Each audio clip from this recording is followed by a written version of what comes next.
J'ai le plaisir d'être accompagnée d'Hélène Giroux afin de vous parler de son travail d'accompagnatrice. Hélène, qu'est-ce qui t'a amenée à vouloir accompagner les mourants? Écoute, Geneviève, moi, je suis une passionnée de l'humain et j'ai vraiment la sensation que chaque personne doit faire une différence dans sa vie par son parcours ici. Alors, j'ai vraiment le goût que ma vie serve à quelque chose. Mais au niveau de l'accompagnement comme tel, c'est vraiment en accompagnant une tante jusqu'au moment de son décès. Une tante qui était très proche de la famille, que j'ai eu vraiment la sensation que c'était ma place d'accompagner. Et c'était la première fois que je voyais une mort en direct. Et pour moi, ça a été vraiment une expérience très, très marquante qui a vraiment modifié mon parcours. Et suite à ça, j'ai commencé à faire de l'accompagnement, ce que je fais maintenant depuis plusieurs années déjà. Et je peux te dire qu'accompagner la mort a vraiment donné tout un sens à mon existence.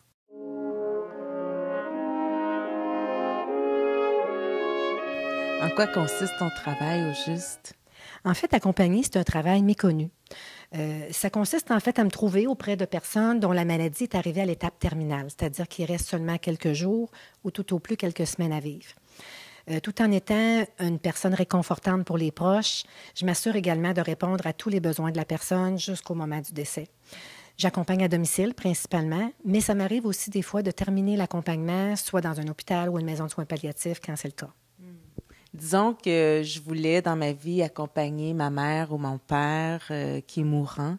Qu'est-ce que toi t'apportes de plus? Bien, en fait, de un, je te dirais que ce qui est très important, c'est que ça donne la possibilité à la personne de pouvoir demeurer à domicile. Et ça, combien de gens souhaiteraient demeurer à la maison pour mourir entourés de leurs proches, entourés d'amour? C'est très différent d'un milieu qui est plus froid. On est chez nous, dans notre atmosphère, donc c'est vraiment un milieu idéal, mais ça prend une équipe quand même.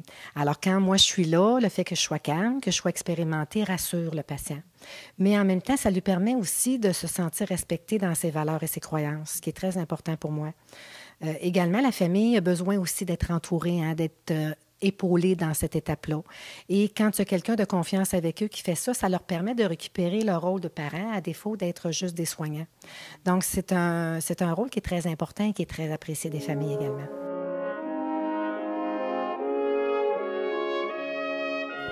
En plus d'accompagner les gens, tu as aussi choisi d'écrire un livre sur ce sujet. Qu'est-ce qui t'a motivé à écrire sur l'accompagnement?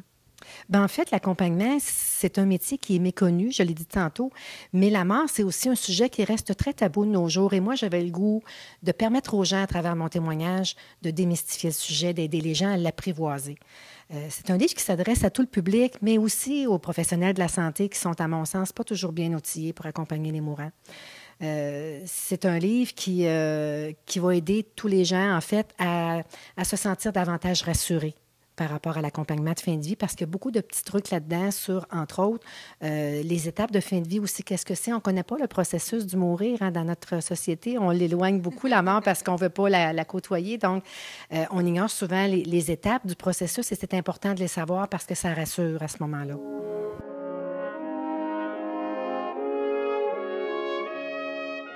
En terminant, Hélène, pour tous les gens intéressés, on les invite à consulter le site Internet qui apparaît au bas de l'écran. Oui, bien sûr. Et j'ai le goût aussi de terminer avec une petite phrase en disant, en fait, aux gens, oui, la mort, c'est un sujet tabou. Mais c'est par contre une étape qu'on va tous traverser dans notre parcours de nombreuses fois. Une fois pour nous, à la fin, mais pour beaucoup de nos proches aussi, on va devoir accompagner des gens. Alors moi, j'ai le goût de dire aux personnes que, oui, accompagner, il y a de la tristesse. C'est sûr, on perd quelqu'un qui nous est cher. Mais en même temps, c'est aussi des moments incroyables d'humanité. C'est des moments très forts qui se passent entre les gens. Et c'est aussi des enseignements précieux à retenir. Donc moi, j'invite les gens à oser entrer dans l'expérience quand ça se présente dans leur vie. C'est magnifique. Merci, Hélène Giroux. Ça m'a fait plaisir.